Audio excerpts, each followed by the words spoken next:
Hello everyone, this is Deepak Jha and welcome you all on our channel. तो कैसे हैं आप सभी? I hope you all are doing great in your life. तो बेटा, आज जो हम स्टार्ट करने जा रहे हैं ना, वो है हमारे क्लास 12th का फिज़िक्स का कोर्स। हम ट्राई करेंगे कि पूरा कोर्स हम लोग यूट्यूब पर अपलोड कर दें क्लास 12th का। तो अगर हम लोग सोचे ज़रा ध्यान से, तो पूरे क्लास 12th में हमारे पास ना 2 बुक होंगी, ठीक है। फर्स्ट वॉल्यूम जो बुक है हमारे पास, उसमें हमें बेसिकली स्टार्टिंग से पढ़ना है चार्ज के बारे में। ऐसा नहीं है कि चार्ज सिर्फ फर्स्ट बुक में ही है, सेकंड बुक के जो कॉन्सेप्ट्स हैं वो सारे हमें समझ में तभी आएंगे जब हम चार्ज को अच्छे से पढ़ेंगे। क्लियर है? तो अगर हम तो बहुत बाइफरगेट करें ना क्लास 12th की फ़िज़िक्स को, तो क्लास 12th की फ़िज़िक्स में हमारे पास जो 2 बुक है, एक तो हो जाएगी वॉल्यूम 1 बुक और एक हो जाएगी वॉल्यूम 2 बुक। जो वॉल्यूम 1 बुक है ना, इसमें हमें बेसिकली 2 आइडियाज़ को पढ़ना है। पहले में पढ़ना है हमें जब चार्जेस एट रेस्ट को पढ़ना है, दूसरे में पढ़ना है हमको charges in motion. Charges in motion का मतलब है जब चार्ज ना चल रहा होगा तब उसकी फिजिक्स कैसे होगी, इसको हमें पढ़ना है। क्लियर है? और दूसरी जगह में पढ़ना है चार्जेस एट रेस्ट। ऑब्वियसली नाम से भी हमको समझ में आ रहा है कि रेस्ट का मतलब होता है स्टैटिक और चार्ज हो गया इलेक्ट्रो, मतलब हम बेसिकली ना इलेक्ट्रॉन को पढ़ेंगे इसमें, ठीक है। इलेक्ट्रॉन जब ना रुका रहा है तब कैसे काम हो रहा है, बेसिकली नॉट सिर्फ इलेक्ट्रॉन ही नहीं, कोई पॉजिटिव चार्ज भी, ठीक है। आगे हम देखेंगे। तो इस फिजिक्स को बोलते हैं हम लोग इलेक्ट्रोस्टैटिक्स और इस फिजिक्स को बोलते हैं हम लोग इलेक्ट्रोडायनेमिक्स। इलेक्ट्रोस्टैटिक में जो चैप्टर्स है ना एनसीईआरटी के, वो है हमारे पास में चैप्टर 1, जो कि आज हम लोग स्टार्ट भी करेंगे, इलेक्ट्रिक चार्जेस एंड फील्ड को। क्लियर है? और फिर उसके बाद हमें पढ़ना है, हाँ, तो हमने इतनी बातें पढ़ ली थी कि हमें चैप्टर 1 में चार्ज ने रेस्ट पे पढ़ना है और चैप्टर 2 जो नाम होने वाला है हमारा इलेक्ट्रिक पोटेंशियल एंड कैपेसिटेंस, इसमें भी क्या होगा, चार्ज ना रेस्ट पर ही रहेगा। इस दोनों की फिजिक्स को हम लोग बोलते हैं इलेक्ट्रोस्टैटिक, यानी कि चार्ज ना रेस्ट पे रहने वाला है। लेकिन जब हम पहुंचेंगे ना चैप्टर 3 में, यानी कि करंट इलेक्ट्रिसिटी जब हम पढ़ेंगे, उसमें क्या होगा, इलेक्ट्रॉन ना मूव करेगा, इलेक्ट्रॉन मूव करेगा तभी तो करंट बनेगा। तो यहाँ पे क्या होगा, इलेक्ट्रॉन ना मूव करेगा। ये सेक्शन किस में आ जाएगा, इलेक्ट्रोडायनेमिक्स में। इसके आगे हम पढ़ेंगे चैप्टर 4। चैप्टर 4 यानी कि मूविंग चार्जेस एंड मैग्नेटिज्म। उसमें तो चलिए बेटा, तो चैप्टर 4 हमने बोला मूविंग चार्जेस एंड मैग्नेटिज्म। उसके आगे में पढ़ना होगा चैप्टर 5 यानी कि मैग्नेटिज्म एंड मैटर। उसके आगे हमें पढ़ना होगा चैप्टर 6 इलेक्ट्रोमैग्नेटिक इंडक्शन। उसके आगे हमको पढ़ना होगा चैप्टर 7 यानी कि ऑल्टरनेटिंग करंट। उसके आगे हमको पढ़ना होगा इलेक्ट्रोमैग्नेटिक वेव्स। डरना नहीं है, जब इस चैप्टर को हम लोग पढ़ेंगे ना तो एक एक चीज़ हम ना डिटेल में पढ़ेंगे, सब कुछ आसान है। बस मैं ये बता रहा हूँ, इन चैप्टर्स में चार्ज दौड़ेगा, इन चैप्टर में चार्ज रुका रहेगा। उसके बाद हमको जो वॉल्यूम 2 में टॉपिक्स पढ़ने हैं ना, वो पढ़ने हैं हमको ऑप्टिक्स। ऑप्टिक्स यानी कि स्टडी ऑफ लाइट। क्लियर है ना? स्टडी ऑफ लाइट जो आपने 10th में भी पढ़ा होगा, जो आप लोगों ने 10th में भी पढ़ा होगा, ऑप्टिक्स यानी कि स्टडी ऑफ लाइट पढ़ना है। अगला पढ़ना है हमको मॉडर्न फिजिक्स।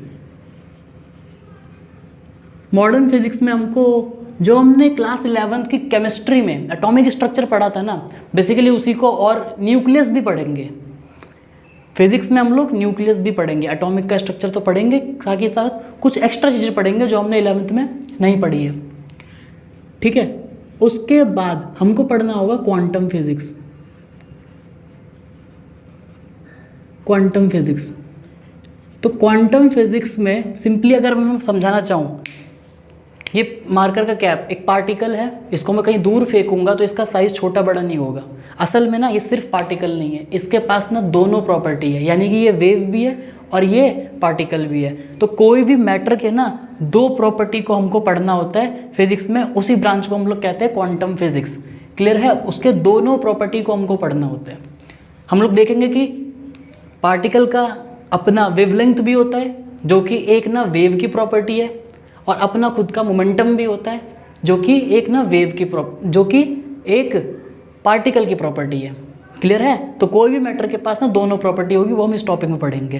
खैर आज जो हमें स्टार्ट करना है वो स्टार्ट करना है चैप्टर 1 यानी कि इलेक्ट्रिक चार्जेस एंड फील्ड को। चलिए तो स्टार्ट कर देते हैं electric charges and field. Pen copy ले आओ, नोट्स बनाना स्टार्ट कर दो। चलिए तो चैप्टर फर्स्ट में जो हम देख रहे हैं ना कि इलेक्ट्रिक चार्जेस एंड फील्ड, तो उसमें जो पहला जो वर्ड है ना हमारे पास, पहला जो वर्ड है हमारे पास वो यही है कि ना इलेक्ट्रिक चार्ज को हमको पढ़ना है। सबसे पहले किसको पढ़ना है? इलेक्ट्रिक चार्ज को।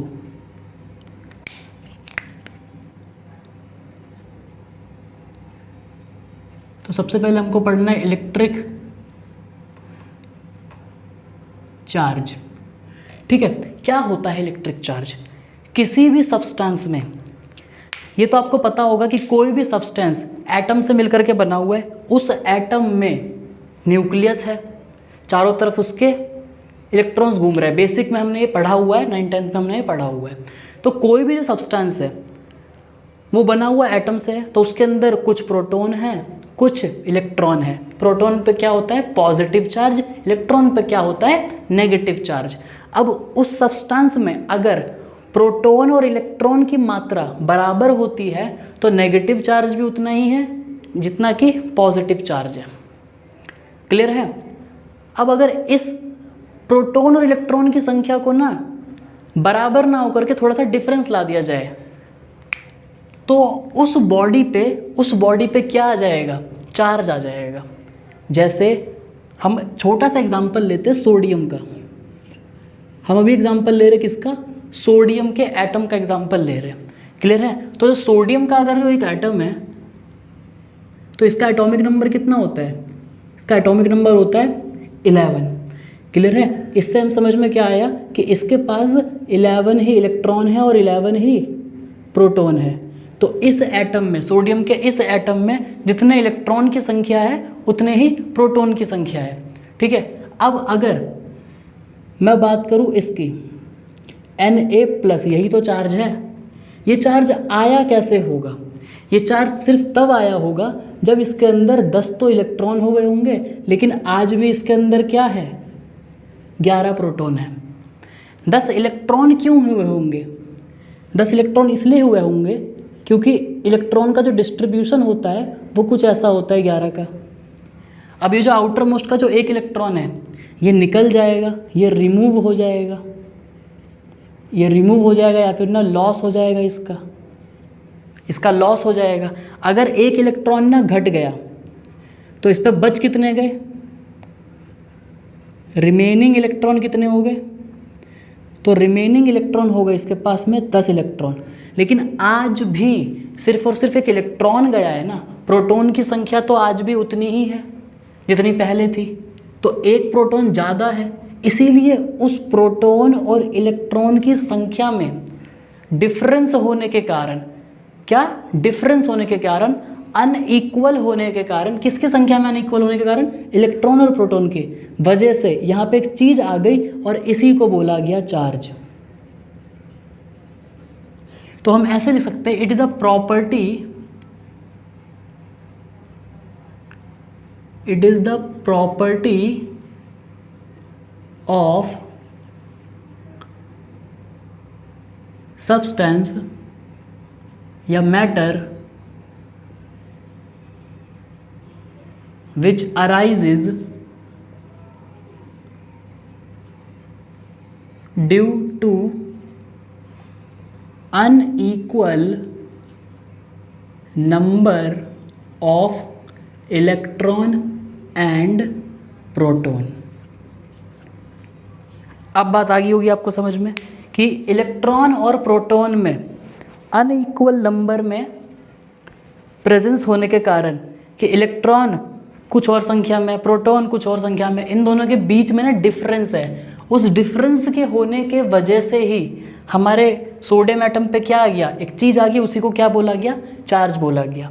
ठीक है ना? इस चीज़ को ऐसे भी बोलते हैं कई बुक्स में, बल्कि ज़्यादातर तो ना इसको इसी तरीके से बोला जाता है। ये डेफिनेशन मुझे बहुत पसंद है क्योंकि इसमें हमें साफ साफ पता चलता है कि हाँ, अगर इलेक्ट्रॉन ज़्यादा होगा तो कल को नेगेटिव चार्ज आ जाएगा। अभी यहाँ पे क्या है, इलेक्ट्रॉन कम हुआ है तो पॉजिटिव चार्ज आ गया है, वो हम आगे देखेंगे भी। तो ऐसे भी इसको डिफाइन किया जाता है क्या, इट इज़ अ प्रॉपर्टी,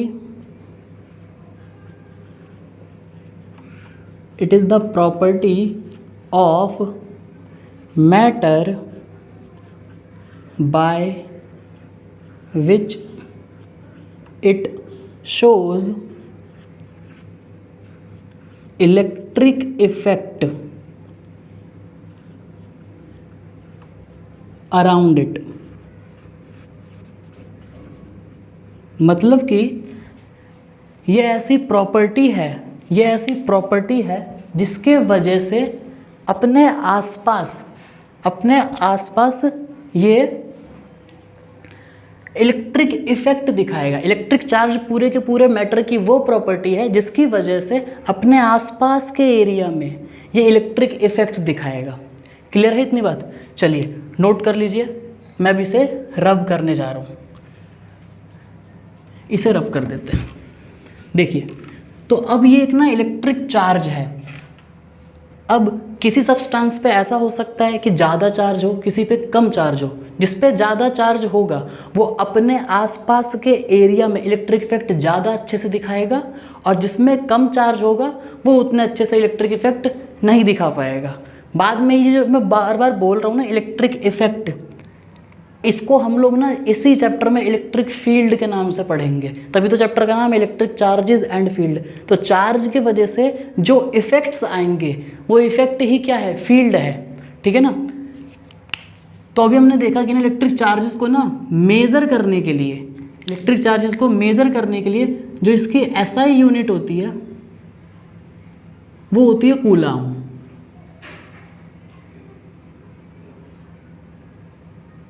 वो होती है इसकी एसआई यूनिट कूलाम होती है। क्लियर है? कूलाम इसकी एसआई यूनिट होती है।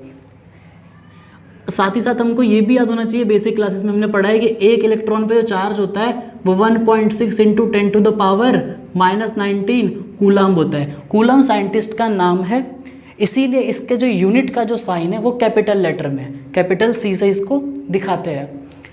क्लियर है? और साथ ही साथ हमें ना एक चीज़ ना और याद रखना है, जो हमने अपने बेसिक क्लासेस में ना कैलकुलेट भी किया हुआ है कि एक कूलाम चार्ज में हमारे पास जो इलेक्ट्रॉन की संख्या होती है वो होती है 6.25 इंटू 10⁻18।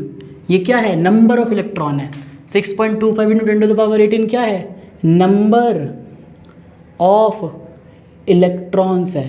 कितने चार्ज में है? एक कूलाम में। इसको निकाला कैसे गया है इसको थोड़ी देर बाद में हम देखेंगे। अभी तो इसको ना याद रख लेना, जब मैं पढ़ाऊंगा ना क्वांटाइजेशन ऑफ चार्ज तब मैं आपको बताऊंगा। अभी फिलहाल याद रखना है कि एक कूलम चार्ज में इतने इलेक्ट्रॉन होते, 18 होगा ये।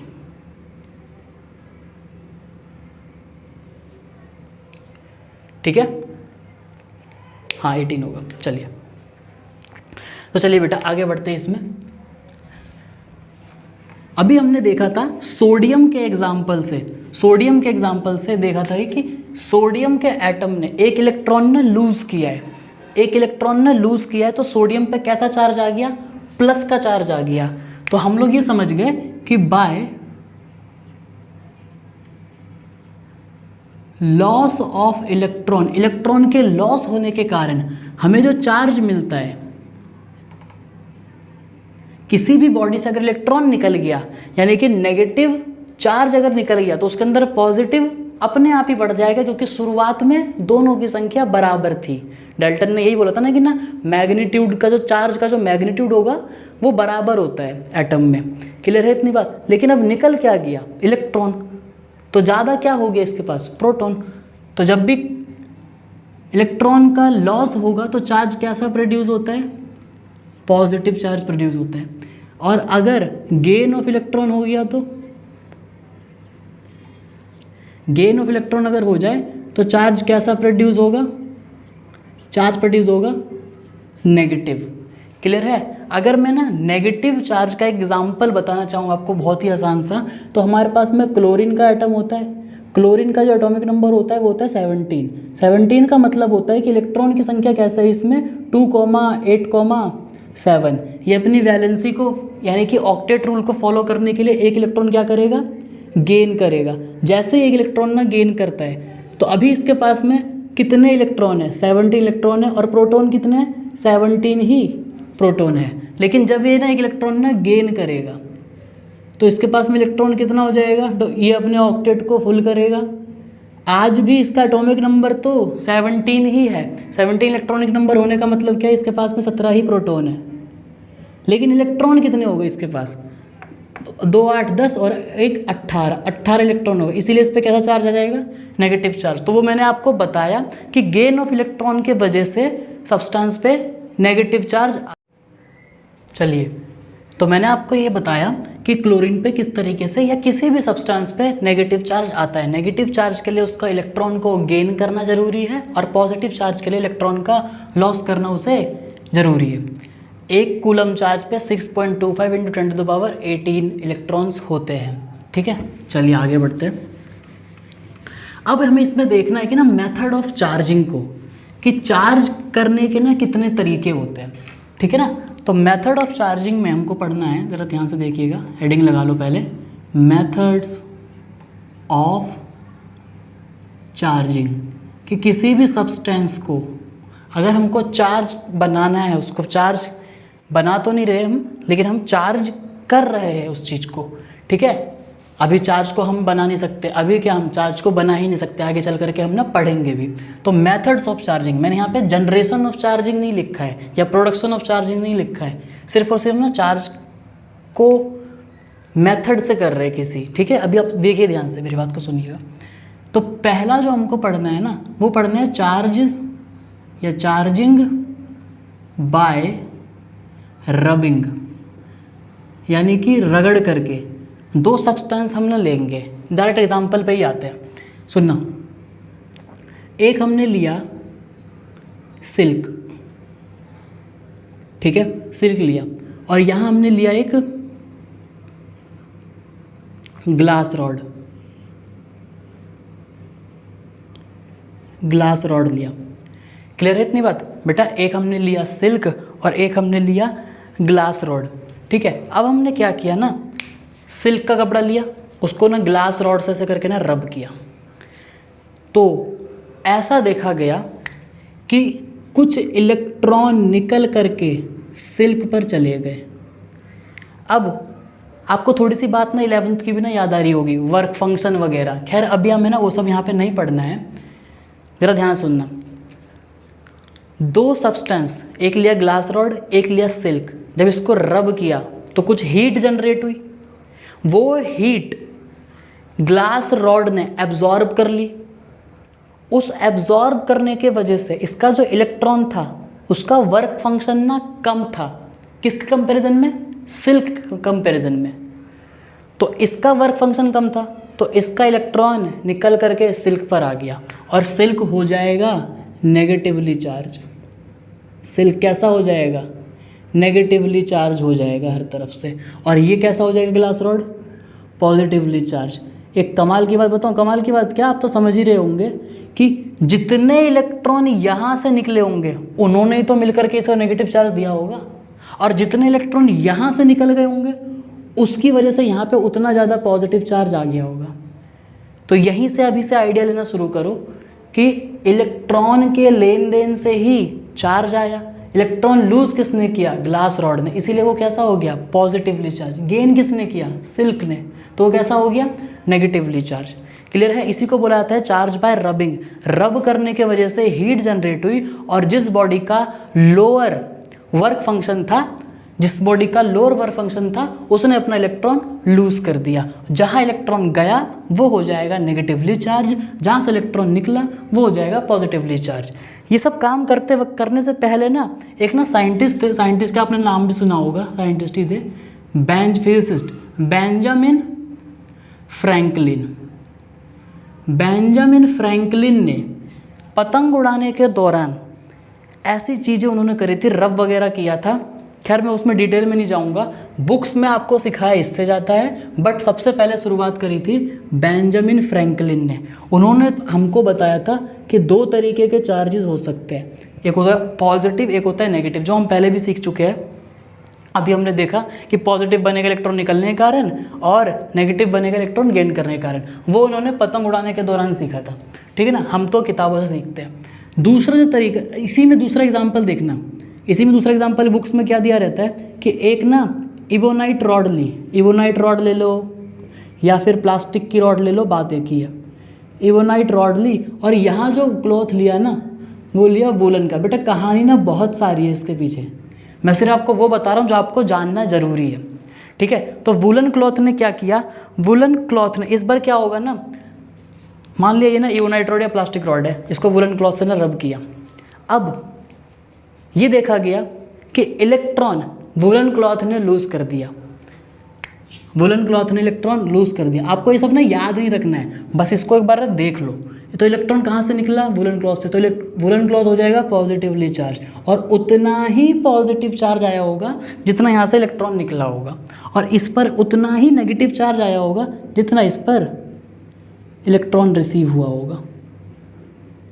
तो टोटल चार्ज देखा जाए ना तो आज भी ना फिक्स है, आगे चल करके हम पढ़ेंगे चार्ज की प्रॉपर्टी में कंजर्वेशन ऑफ चार्ज, ठीक है।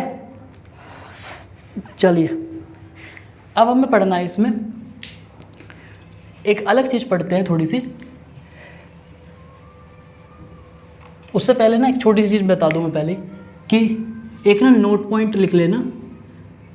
हम ये तो समझ ही चुके हैं कि चार्ज ना दो तरीके से होगा, दो तरीके के जनरेट होंगे। अच्छा एक और बात बताऊं, इसे पॉजिटिव नेगेटिव ना बोल दिया गया है। हम इसको AB भी बोल सकते थे, CD भी बोल सकते थे, नॉर्थ साउथ भी बोल सकते थे, कुछ भी बोल सकते थे, लेकिन हमने प्रेफर ये किया। अब अगेन इसके पीछे बहुत बड़ी कहानी है, हमें उस कहानी में नहीं पढ़ना है, ठीक है। तो नोट्स करने वाली क्या बात है ना कि ना सेम चार्जेस जो होते हैं ना वो ना रिपेल होते हैं, और अपोजिट चार्जेस वो हमेशा अट्रैक्ट होते हैं। सिंपल है ना, प्लस वाला प्लस को रिपेल करेगा, माइनस वाला माइनस को रिपेल करेगा। हमें ये याद रखना है कि सेम वाले रिपेल होंगे, अपोजिट वाले अट्रैक्ट होते हैं। इसी को बोलते हैं फंडामेंटल लॉ ऑफ इलेक्ट्रोस्टैटिक्स, ठीक है। नोट कर लीजिए बेटा इसे। फिर हम आगे चल करके इसमें एक और चार्जिंग का मेथड देखेंगे जो कि बहुत ज़्यादा इम्पॉर्टेंट होने वाला होगा हमारे लिए, वो होगा charges by induction, charges by induction.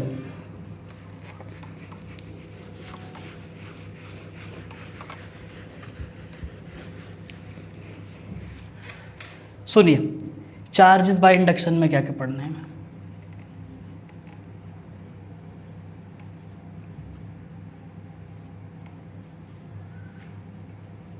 Induction का मतलब होता है एक तरीके से ना किसी को देख करके ना खुद में कुछ चेंजेस लाना, सामने वाले को देख करके खुद में कुछ चेंजेस लाना, इसको बोलते हैं इंडक्शन, इन्फ्लुएंस हो जाना। हम देखो इसमें करेंगे क्या, एक ना बेटा न्यूट्रल बॉडी है, कुछ भी है ये क्या है, और ये पता है बहुत इंपॉर्टेंट है, इससे कुछ कंक्लूजन्स निकालेंगे हम। ये कैसे, ये ना न्यूट्रल बॉडी है। न्यूट्रल बॉडी का मतलब क्या होता है, जिस पर कोई भी चार्ज नहीं है, यानी कि इस पर इलेक्ट्रॉन और प्रोटॉन की संख्या बराबर है, इस पर फिलहाल कोई भी चार्ज नहीं है, पहले से कोई भी चार्ज नहीं है। अब हमने क्या किया ना, किसी तरीके से हम इसके पास एक ना पॉजिटिव रॉड ले आए। अब अगेन इस रॉड पे पॉजिटिव कैसे आया होगा, जो हमने पहला तरीका पढ़ा रबिंग से आ गया होगा, किसी और से रब करा होगा हमने, उसको पास ले आए। जैसे मैं इस ना रॉड को इस न्यूट्रल बॉडी के पास लाऊंगा तो इस न्यूट्रल बॉडी में क्या होगा, इसमें इलेक्ट्रॉन्स होंगे, प्रोटॉन होंगे। पॉजिटिव वाला क्या करेगा, नेगेटिव वाले को अट्रैक्ट कर लेगा, पॉजिटिव वाला क्या करेगा, बाकी इसके अंदर दो तरीके के चार्ज है, एक तो पॉजिटिव है एक नेगेटिव है, तो नेगेटिव वाले को अट्रैक्ट करेगा और पॉजिटिव वाले को धकेल देगा। असल में होगा पता है क्या, जितने भी पॉजिटिव चार्जेस होंगे वो सब ना उस तरफ शिफ्ट हो जाएंगे, और जितने भी नेगेटिव चार्जेस होंगे वो अट्रैक्शन फोर्स के कारण इस तरफ ना शिफ्ट हो जाएंगे। और जो न्यूट्रल बॉडी थी ना वो आज भी ओवरऑल तो न्यूट्रल ही है, लेकिन उसके अंदर ना चार्जेस का रीडिस्ट्रीब्यूशन हो गया है। रीडिस्ट्रीब्यूशन क्यों हो पाया है, क्योंकि उसके सामने में कोई एक ना चार्ज्ड बॉडी थी। तो इसको हम ऐसे बोलते हैं, इस प्रोसेस को बोलते हैं हम इंडक्शन। इसी प्रोसेस को बोलते हैं इंडक्शन। इंडक्शन होता क्या है? Redistribution of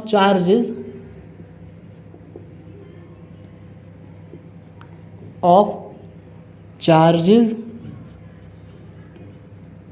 in body due to presence of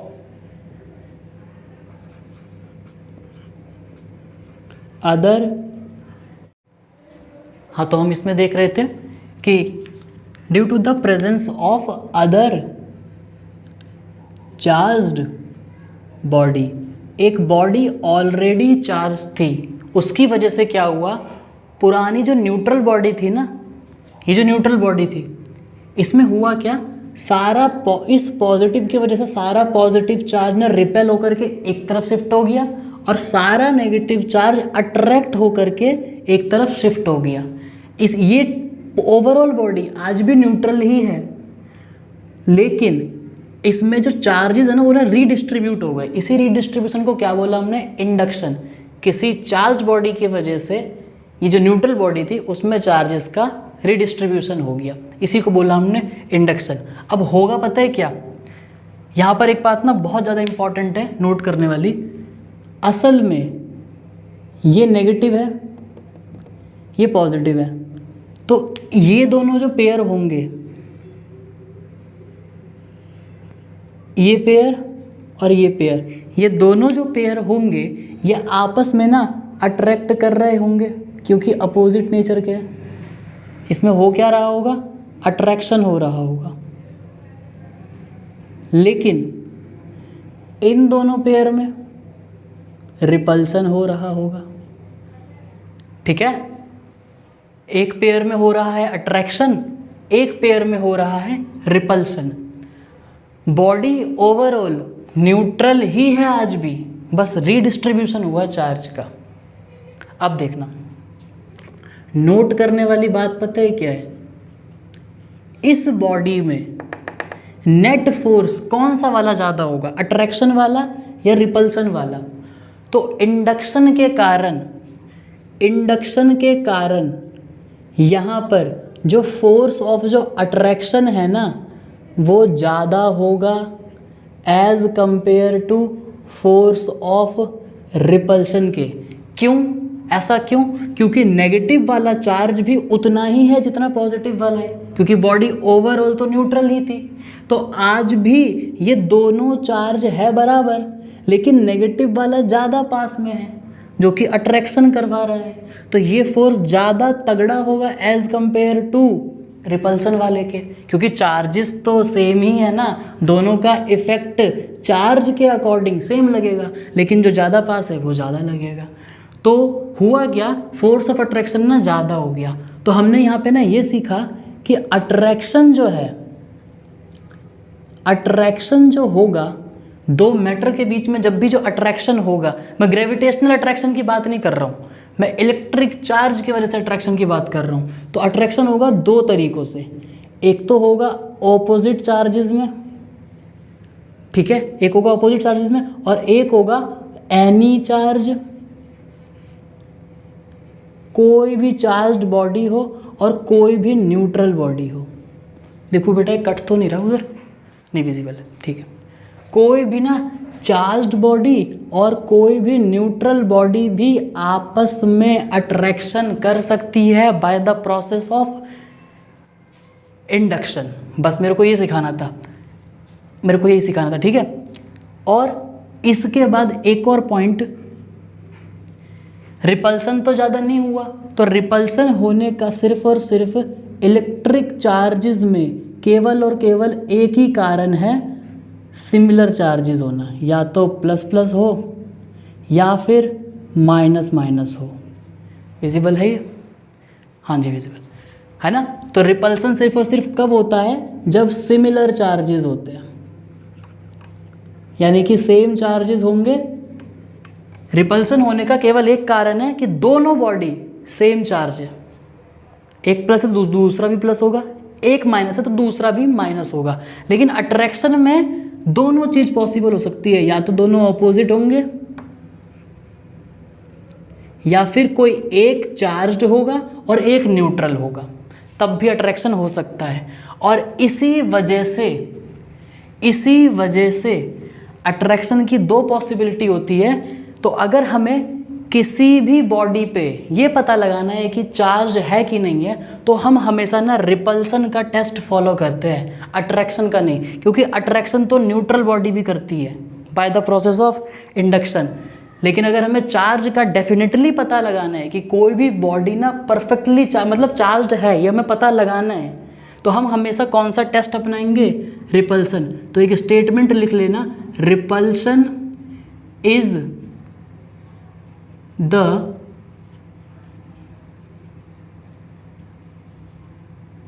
sure test of charge.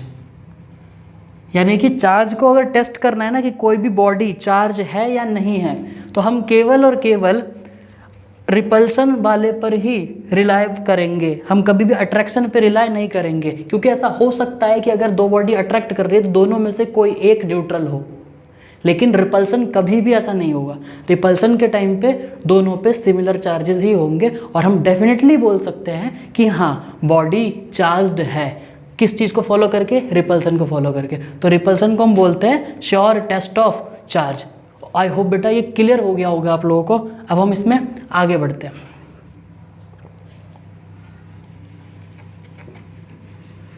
आगे जो हमें इसमें पढ़ना है वो हमें पढ़ना है इसमें एक चीज़ बहुत ही ज़्यादा इम्पॉर्टेंट, वो है कॉमन सेंस वाली बात है, प्रॉपर्टी ऑफ चार्जेस, कि चार्ज की प्रॉपर्टीज़ क्या क्या होती हैं। Properties of charges. तो पहली जो हमें इसमें प्रॉपर्टी पढ़नी है वो पढ़नी है चार्ज की प्रॉपर्टी एडिटिविटी। एडिटिविटी में सिंपली यही सीखना है हमें कि चार्जेस ना जैसे दो नंबर्स जुड़ते हैं आपस में वैसे ही जुड़ जाएंगे, कोई वेक्टर वगैरह के तरीके से नहीं होगा। चार्ज की कोई डायरेक्शन नहीं होती ना, सिंपली एडिटिविटी। तो एडिटिविटी क्या कहता है कि अगर कोई ना पूरी बॉडी है, बड़ी सी कोई बॉडी है, कोई बहुत बड़ी बॉडी है, उसमें जगह जगह पे ना चार्जेस है, ठीक है। मैंने बोल दिया ये ना Q1 चार्ज है, ये बोल दिया मैंने Q2 चार्ज है, ये बोल दिया मैंने Q3 चार्ज है, ये बोल दिया मैंने Q4 चार्ज है, ये बोल दिया मैंने Q5 चार्ज है। इस पूरी बड़ी बॉडी पे इन पॉइंट्स के अलावा और कहीं चार्ज नहीं है। तो अगर हमें पता क्या है, सिर्फ इन पॉइंट का चार्ज पता है, पूरी बॉडी का नहीं पता है। लेकिन हमें ये भी पता है कि पूरी बॉडी में इन पॉइंट्स के अलावा और कहीं चार्ज है ही नहीं। तो पूरी बॉडी पे वही चार्ज होगा जो इन सारे पॉइंट्स को जोड़ने के बाद होगा। इसी को क्या बोलते हैं हम? एडिटिविटी। तो हम क्या बोलेंगे? Total charge on the system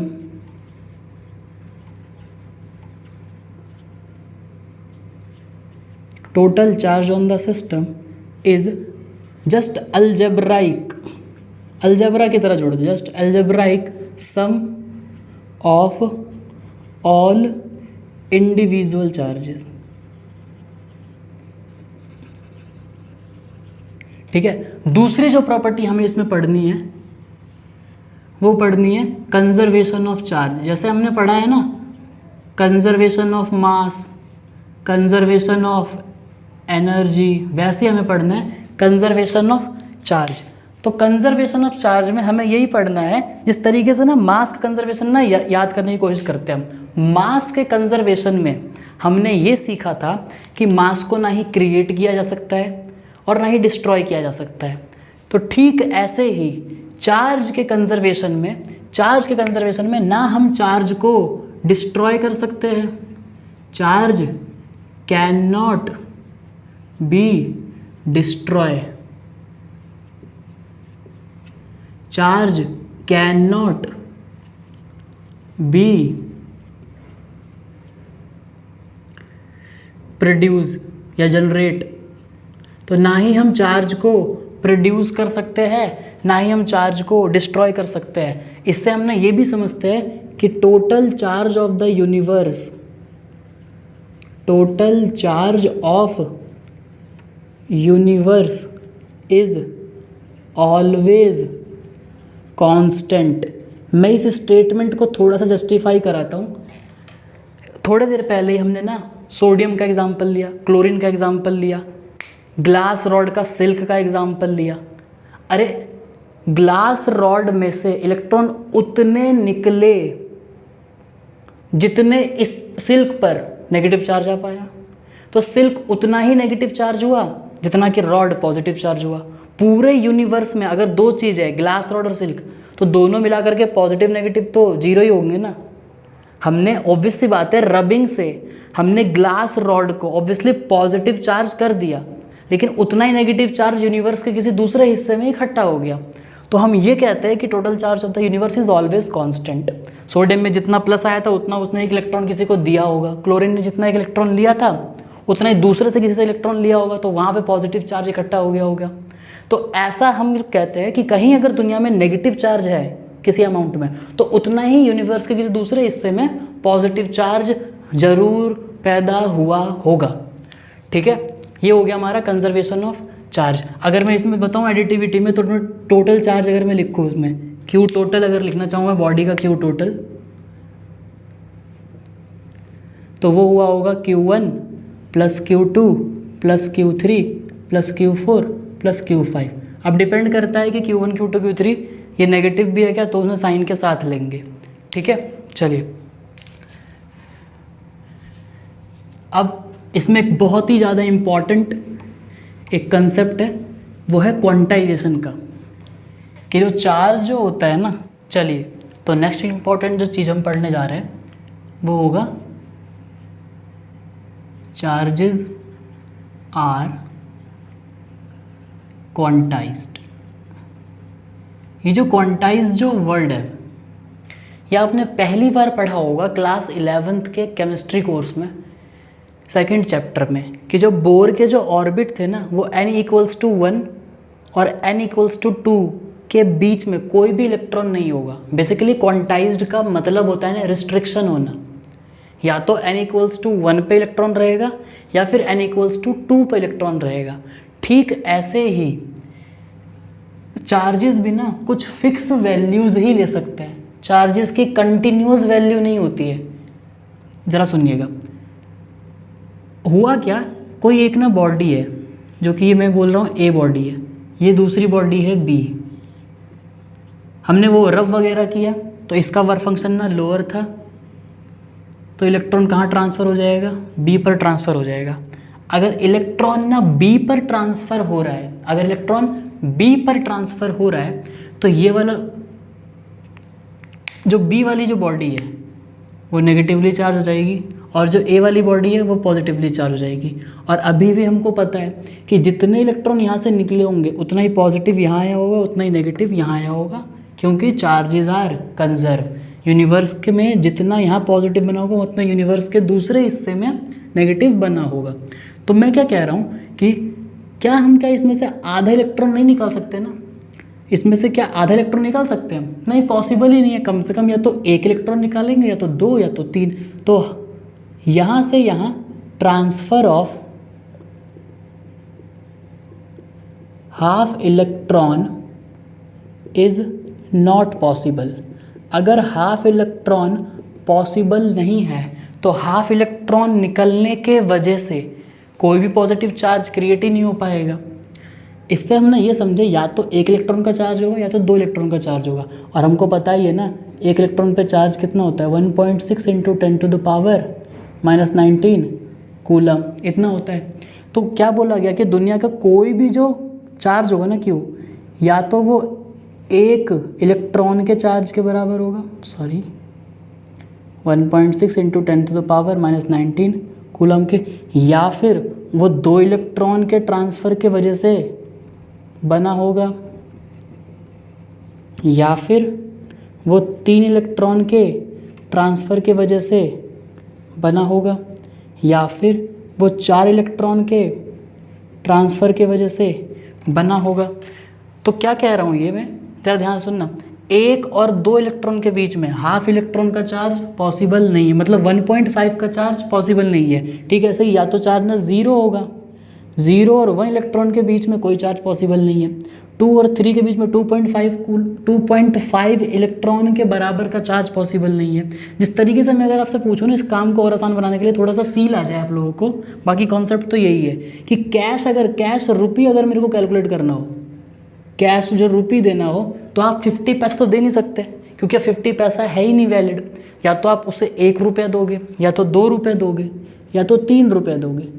1.5 दे नहीं सकते ना, कहाँ से लाओगे 50 पैसा, है ही नहीं। ऑब्वियसली डिजिटल पेमेंट तो हम कर देते हैं, लेकिन कैश की बात कर रहा हूँ। तो जिस तरीके से कैश 1.5 नहीं हो सकता, या तो 1 होगा 2 होगा। अगर 25 भी दे रहे हो किसी को, 100 भी दे रहे हो, तो 100 एक एक करके दे सकते हो ना। सिंपल सी बात समझ में आ रही है। तो या तो 1 होगा, या तो 2 होगा, या तो 3 होगा। यानी कि चार्जेस हमेशा इंटीजर मल्टीपल ऑफ इलेक्ट्रॉन्स होंगे। समझ में आ गई बात? चार्जेस हमेशा इंटीजर मल्टीपल ऑफ इलेक्ट्रॉन होंगे, क्योंकि इलेक्ट्रॉन हाफ का ट्रांसफ़र होना पॉसिबल ही नहीं है इस दुनिया में। तो यहाँ से हमें तीसरी प्रॉपर्टी क्लियर होगी कि जो दुनिया का कोई भी चार्ज होगा ना, दुनिया का कोई भी जो चार्ज होगा वो हो जाएगा n इंटू में e, जहाँ पे n हो जाएगा इंटीजर +-1। मैंने माइनस इसीलिए लिया कि जिस बॉडी पे इलेक्ट्रॉन जा रहा होगा उस पर नेगेटिव आएगा, और जिस बॉडी से इलेक्ट्रॉन निकल रहा होगा उस पर पॉजिटिव आएगा। या फिर +-2 या फिर +-3 इंटीजर्स हो सकते हैं, बेसिकली इंटीजर्स हो सकते हैं, ये मैं कह रहा हूँ। ठीक है, तो आप लोगों को समझ में आ गया होगा। चलिए अब इसमें नेक्स्ट चीज़ पे आगे बढ़ते हैं।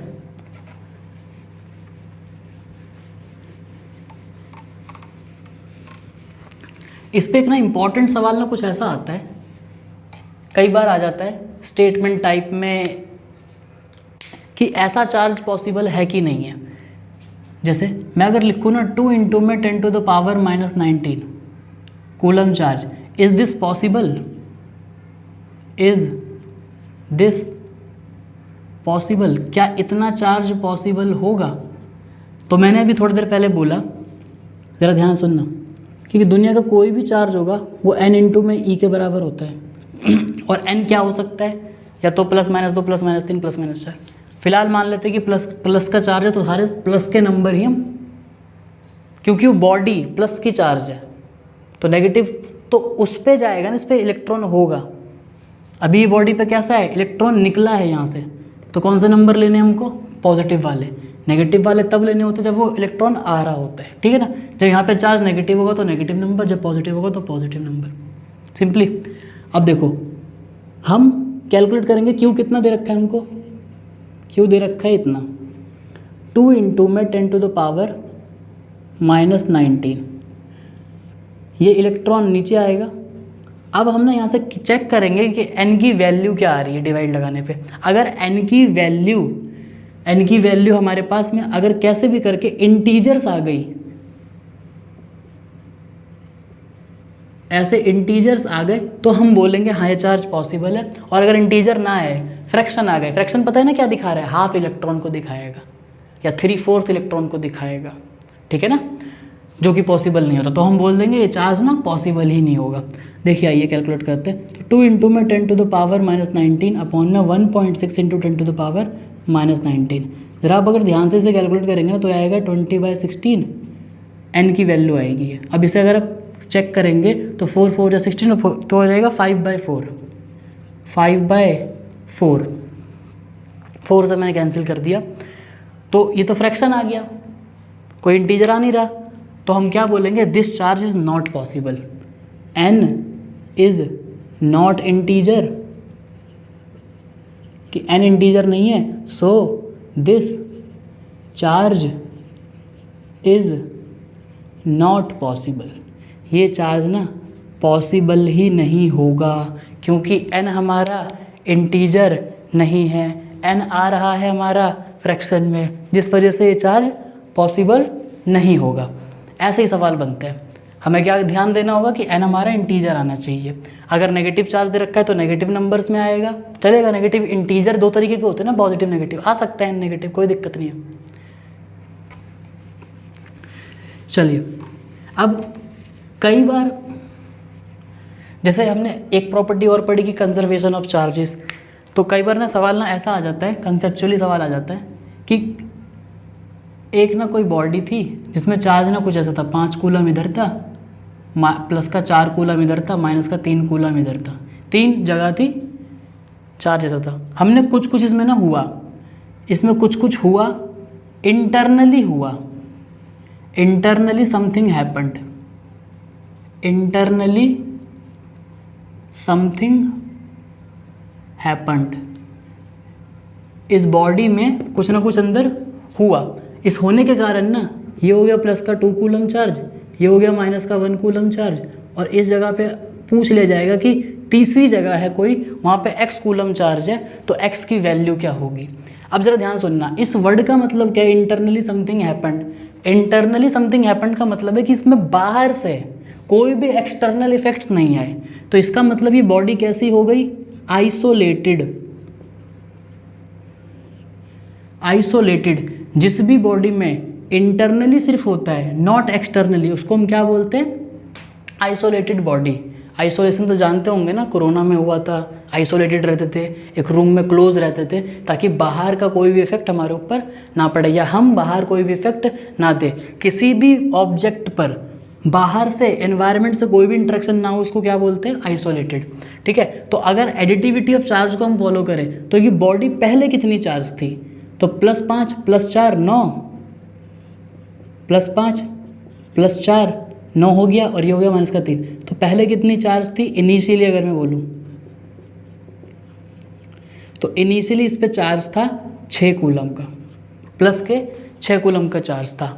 ओके, अगर इनिशियली इस पे ना प्लस का 6 कूलम चार्ज था, तो इंटरनली कुछ हुआ ना, हमने इसमें बाहर से तो कोई चार्ज नहीं दिया क्योंकि बॉडी आइसोलेटेड है, तो कंजर्वेशन के अकॉर्डिंग ये चार्ज उतना ही रहना चाहिए। कंजर्व का मतलब क्या है, मास can nether be created nor be destroy, यानी कि ये चार्ज ना बढ़ना चाहिए ना घटना चाहिए, क्योंकि इंटरनली हुआ है जो भी हुआ है, बाहर से कोई हमने कुछ ऐड नहीं करा, तो ये चार्ज 6 ही होना चाहिए। तो फाइनली जो होगा ना, फाइनली जो हो रहा है वो भी चार्ज कितना होना चाहिए, 6 कूलम, पर फाइनली हुआ क्या, ये हो गया प्लस का 2, ये हो गया माइनस का 1, और ये हो गया x।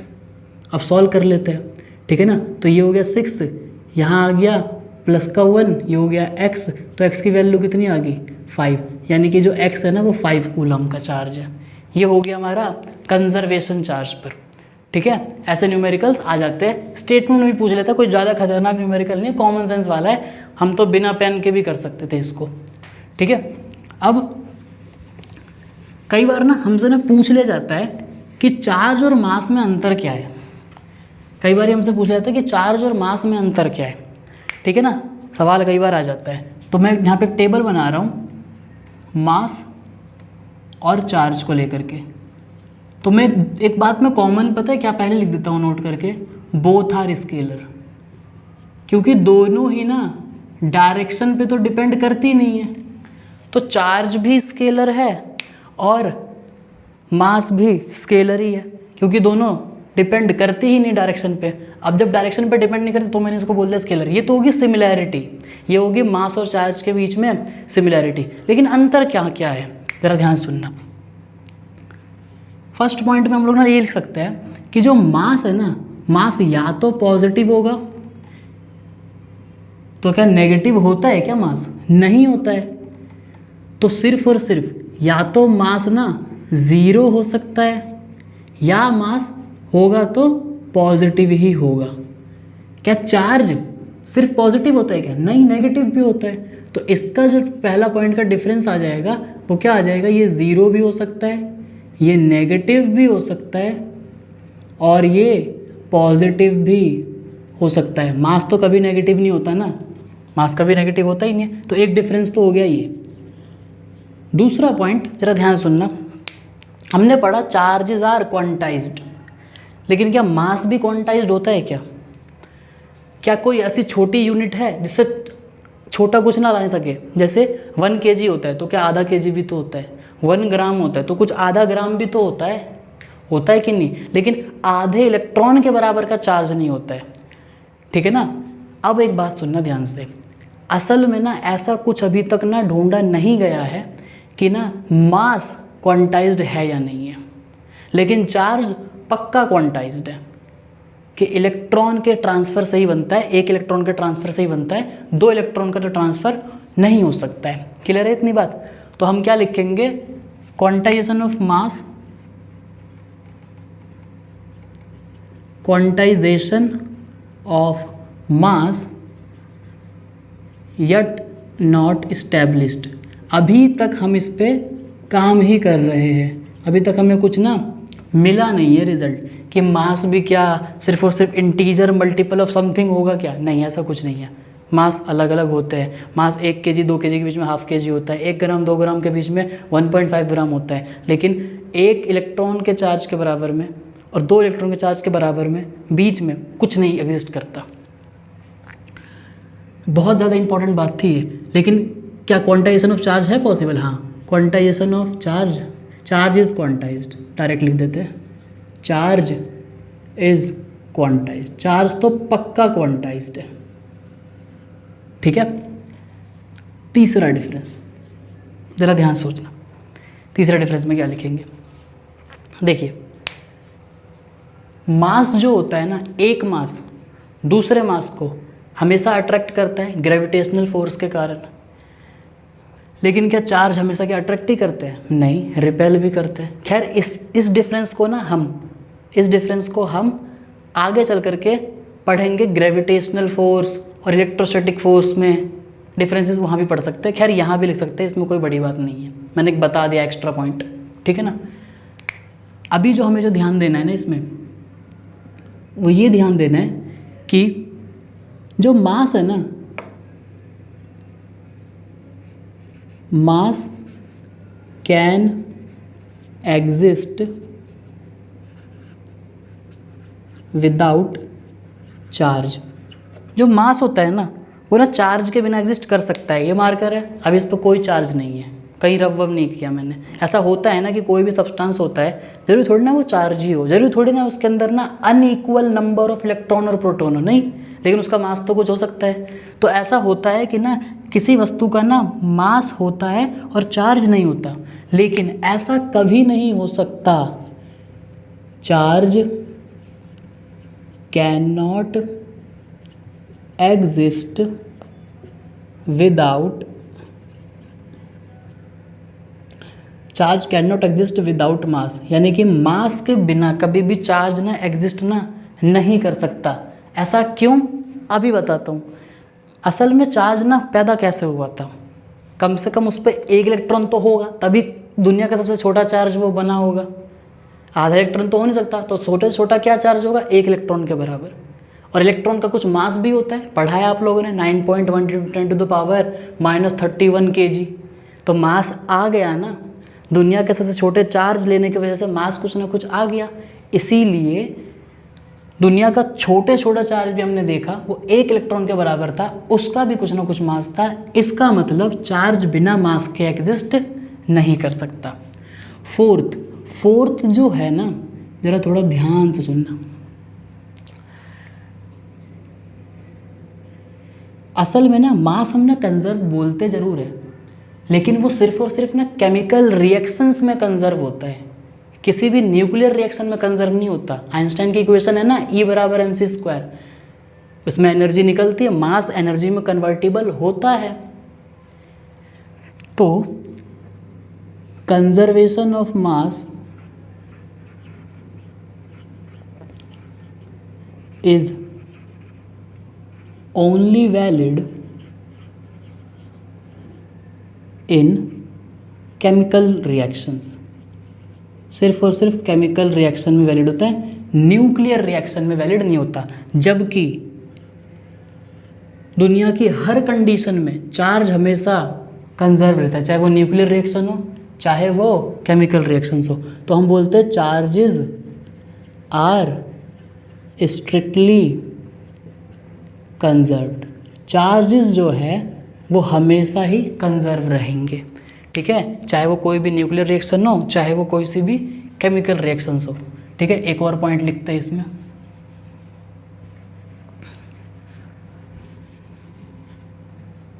चलिए अगला पॉइंट जो है इसमें वो भी काफ़ी ज़्यादा इम्पॉर्टेंट है, ध्यान से सुनना।